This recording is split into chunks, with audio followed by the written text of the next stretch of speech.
Hello, thank you for the introduction. I'm going to start on selecting and mentioning the beginning of where all of these ideas came from. To begin with, I started by wanting to improve my children's grade point average in school. And I figured that since I was studying at the time psychology, that I could devise a method of mind training to improve the point grade average in school. This is how all this began. After working so many hours with some of the kids, I noticed a phenomenon such as I had questions prepared to ask some of these kids, and they seemed to be getting ahead of me in asking the question. They were answering the questions before being asked. I noticed that phenomenon. It attracted my attention. So then I started the process of making it more difficult for them to want to more or less guess. I was calling it a guessing faculty at the time, to make it more difficult for them to be able to guess what I have in mind to ask. Such as, at first, I would give them certain points of reference and let them fill in the rest of the information, which they did. Then I started to eliminate or reduce those points of reference until finally I did not know what the solution would be. Somebody else had it in mind, and the child would also fill in the information, even though I checked it out later. When a person number two, had the answer, I did not have the answer. I only had the question, but the child filled in the answer, even though I didn't have it in my mind. I thought at first that the child was really reading my mind. I was so close to the child that he would be reading my mind, kind of, at some level of mind. But then again, I found that this could be done even at a distance, because researcher number two had the answer, which I did not have, and the child was able to get it anyhow. This is how it all began.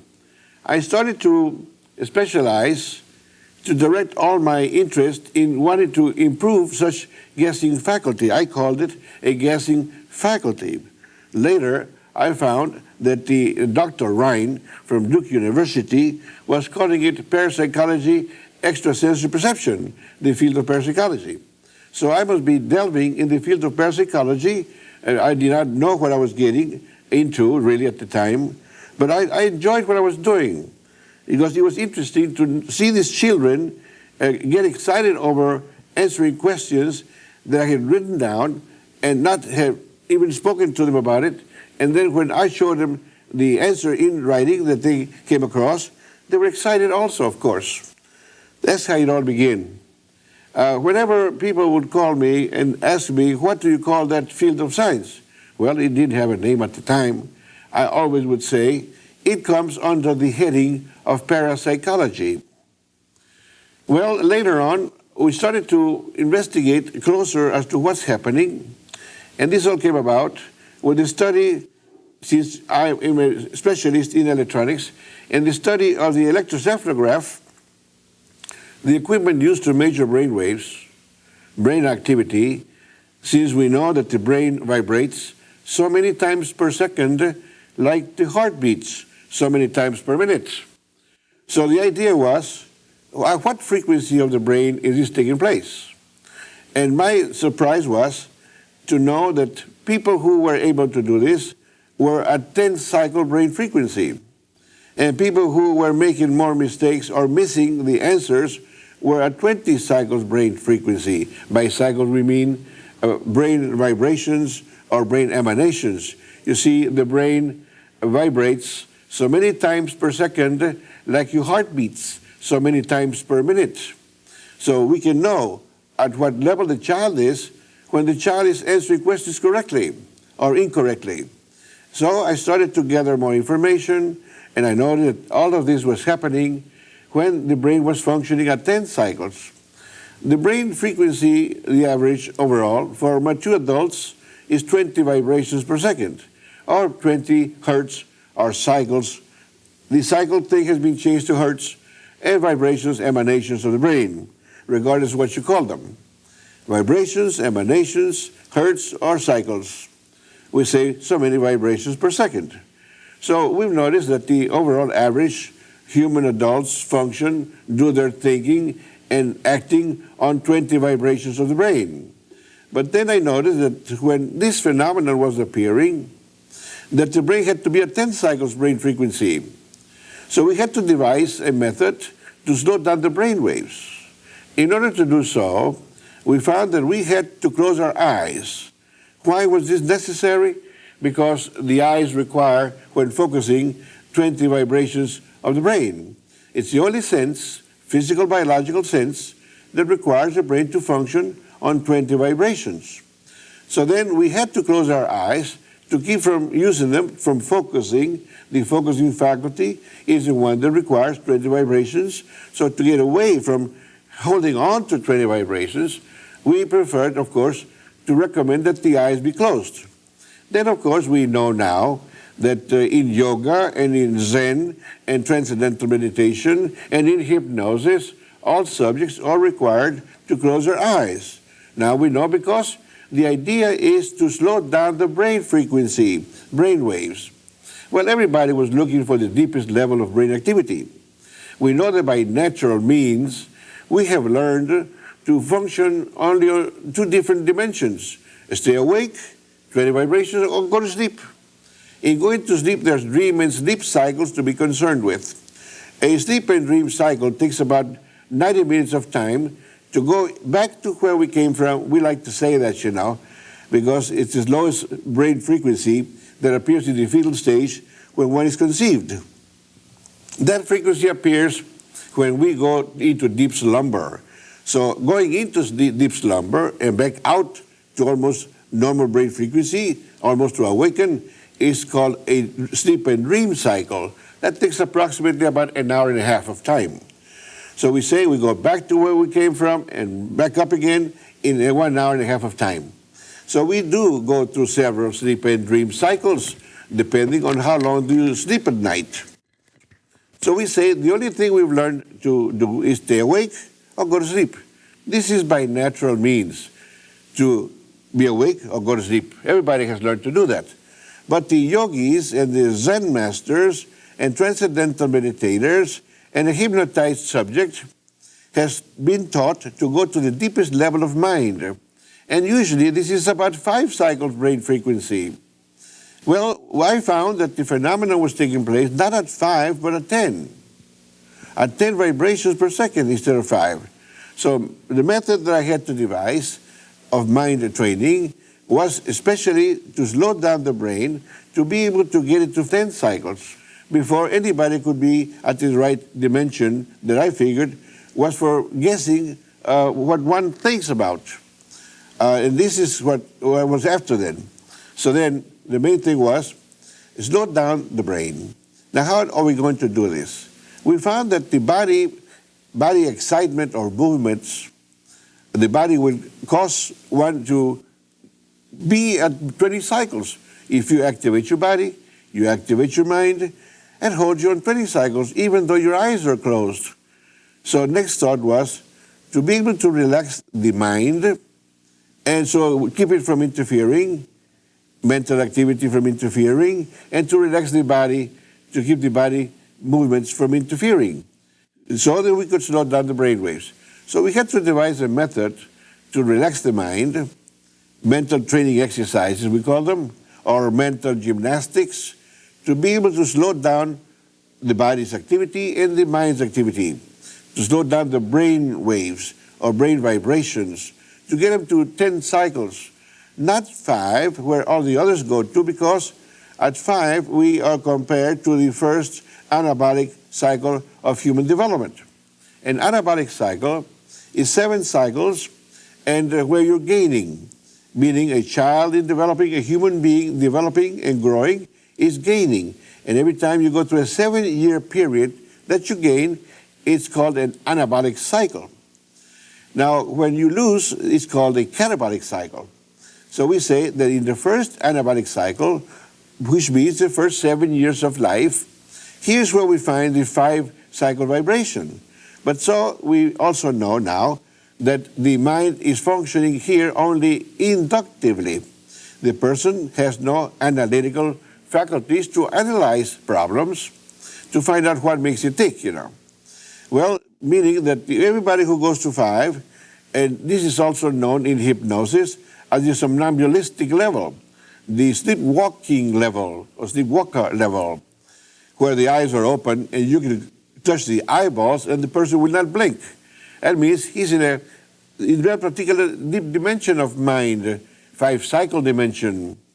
It's called the theta level by scientists. Theta is a brain frequency name given to this particular section of the brain, the theta function or theta activity of the brain, which means between 4 and 7 cycles per second or vibrations per second. So then the idea was that we did not want to go into this dimension because we knew that in the first anabolic cycle, mind functions only inductively. This is why a hypnotized subject in that dimension will never ask questions. He only answers questions. So we didn't want that deep dimension like everybody else was going into. We wanted a lighter dimension, meaning between 7 and 14 cycles or between ages 7 and 14, which means during the period of the second anabolic cycle. The second anabolic cycle, we say human beings get a new set of teeth. Human beings, the male voice changes into a mature adult voice. The female goes into her monthly rhythm, and mind starts to function deductively. The analytical faculties of mind to be able to find out why things tick is called the deductive faculty of mind. So this is where we wanted to go. The center of the second anabolic cycle is 10 cycles brain frequency. And to our amazement, we found, in using and studying the electroencephalograph, that the majority of people, and by majority we mean approximately 90%, do their thinking and their acting on 20 vibrations per second. Now here we wanted to go to 10 vibrations per second and maintain consciously aware here, maintain awareness, meaning be able to talk and deduce and answer questions and so on, and ask questions also. So we had to slow down the brain waves to 10 cycles. Once we found that 10-cycle dimension, we need to train the individual, educate the individual to be able to function in that dimension, to be able to function as freely as he does at the outer 20-cycle vibration level.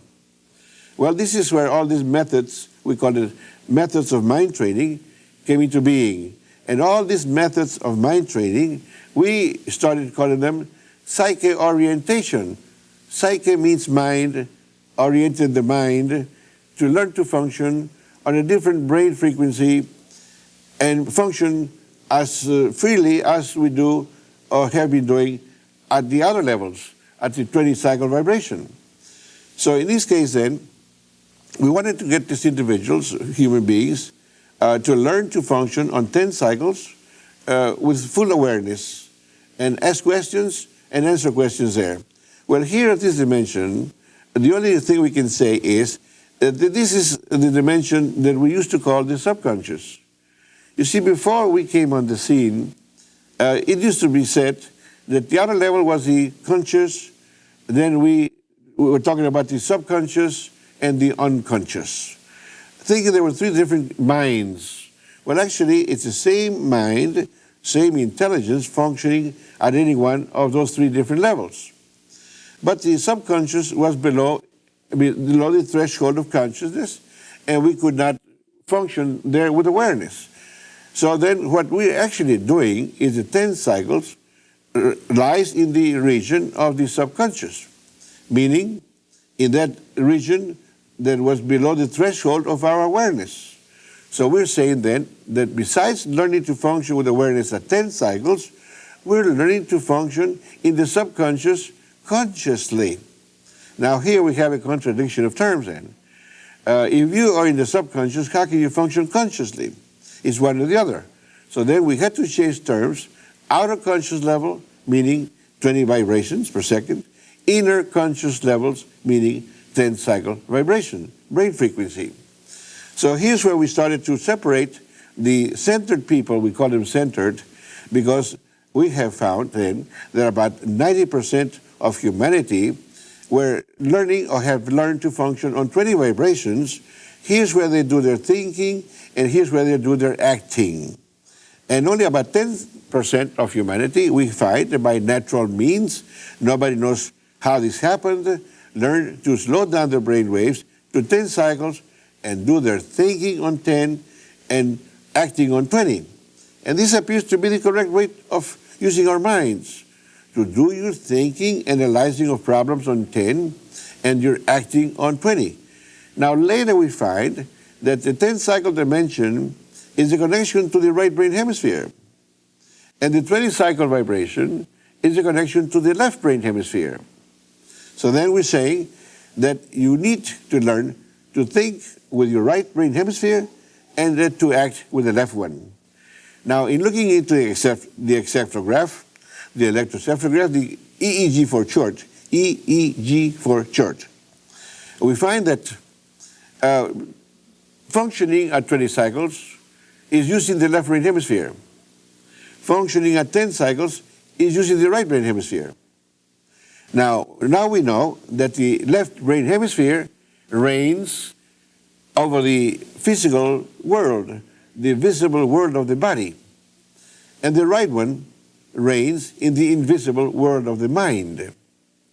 So now, in this case, we need to think where mind reigns and to act where the body reigns. Now that would be the correct way of doing it, correct way of functioning mentally, the use of brain and mind abilities or faculties. But to find that 90%, approximately 90% of humans use the left brain hemisphere to do their thinking and their acting, I mean, this amazed me. This surprised me. Because in looking into the electrocephalograph again, we find that the brain prefers to function on several frequencies more than any other, and usually it's 5, 10, and 20. In looking into the strength and the synchronicity means the ability to function in a stable manner, meaning to be synchronized means the stable conditions of the frequency or unstable condition out of synchrony or synchronization, we call it.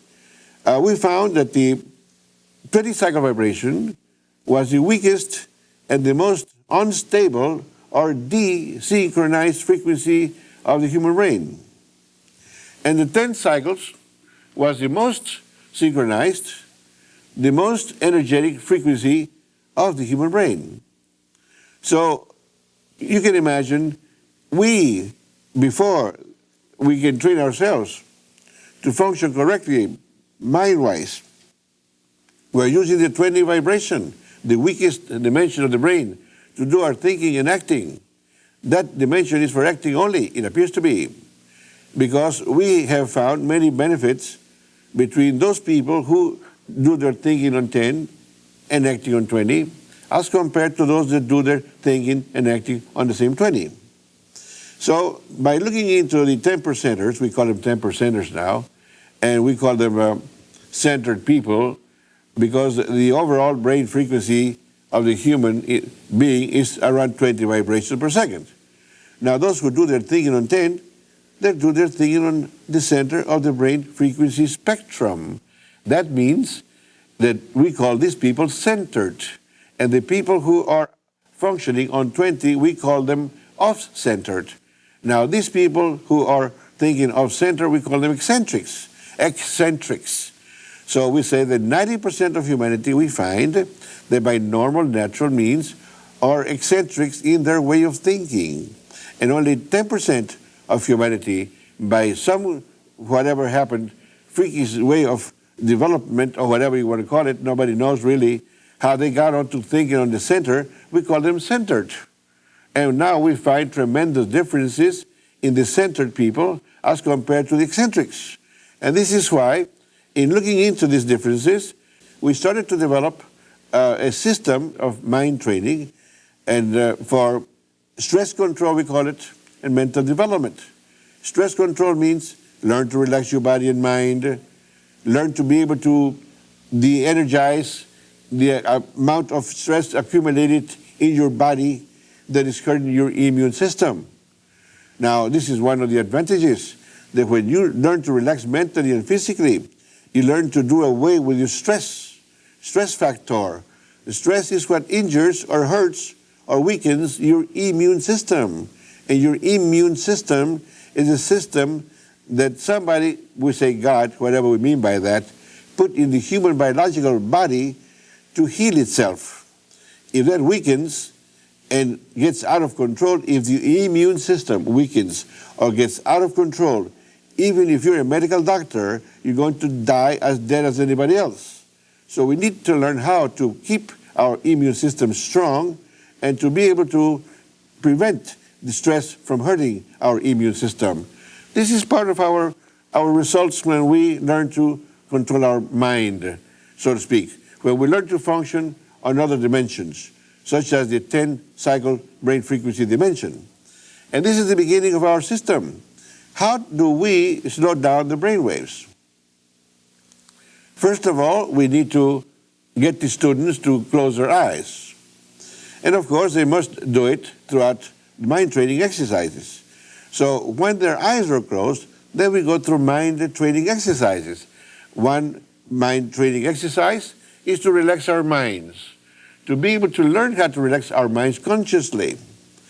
Mind sometimes is very active, overactive. It takes off in any direction, uncontrolled. By this I mean uncontrolled, by uncontrolled means, because one is not used to controlling our minds. Mind wanders, gets away from your conscious controls. So we must learn to discipline our mind to be able to do what we want it to do and to slow down our mind activity. Once we have learned through mind training exercises to slow down mind activity, then we start working on the body.